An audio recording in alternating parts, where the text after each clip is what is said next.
नमस्कार जी, नमस्कार। क्या नाम है आपका? दास का नाम पंडित भगवती प्रसाद तिवारी है। कहाँ से आए हैं आप? मैं जिला देवास खातेगांव से आया। आप संत रामपाल जी महाराज जी की शरण में कब आए? मैं दास 2021 में आ गया था। तो संत रामपाल जी महाराज जी की शरण में आने से पहले आप क्या भक्ति साधना करते थे? हम हमारे परिवार के द्वारा जो भी भक्ति साधना बताई गई बचपन से, और आम रूप से जो हर घरों में हिंदू परिवार सनातन धर्म के मानने वाले जो पूजा होती सामान्य रूप से वही पूजा देवी देवता अपने गणेश जी, दुर्गा जी, हनुमान जी, शिव जी और भी देवी देवता जो कुल के देवता है वही पूजा आराधना हम करते थे।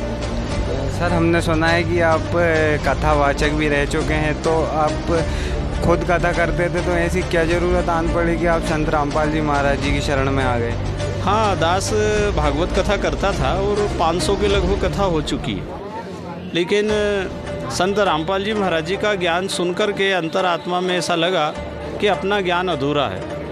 हम लोगों को जो ज्ञान दे रहे हैं वो गलत तो नहीं है, लेकिन पूर्ण कंप्लीट नहीं है, क्योंकि अपने को पूर्ण ज्ञान नहीं है। हम सुनी सुनाई बातें लोगों को सुनाते थे, इससे अंतरात्मा में लगा कि हम धोखा दे रहे हैं, क्योंकि पूर्ण ज्ञान हमको है नहीं। जब तक पूर्ण संत नहीं मिलते, पूर्ण सद्गुरु की प्राप्ति नहीं होती, तब तक पूर्ण ज्ञान होता नहीं। और हमें पूर्ण संत कोई मिले नहीं। जो मिले हैं, जिन्होंने जितना ज्ञान बताया उतना उन लोगों को सुनाते थे।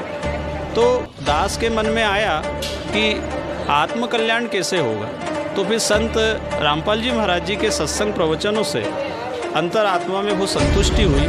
फिर हमने इनको गुरु बनाया, नाम दीक्षा ली।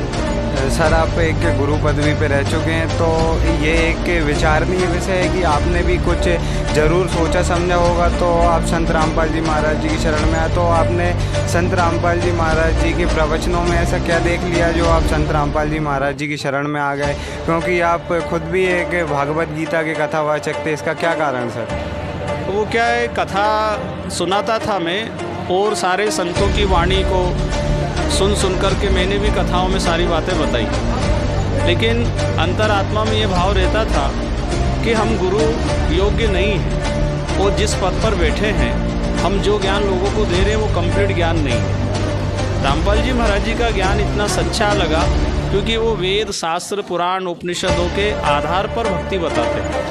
उन्होंने कोई भी बातें ऐसे मन माने ढंग से नहीं बोली, प्रमाण से सारी बातें उंगली रख करके वो हर ग्रंथ को बताते हैं कि किसमें क्या लिखा है। इसलिए सच्ची भक्ति साधना संत रामपाल जी महाराज जी ने बताई, और सभी धर्म, सभी ग्रंथ, सभी संप्रदाय, सभी पंथ के लोगों के ज्ञान के आधार पर एक भगवान की बात बताते हैं, एक सनातन धर्म की बात बताते हैं कि जब भगवान एक है, धर्म सबका एक है, लेकिन आज अलग अलग प्रकार से कितने धर्म बन गए।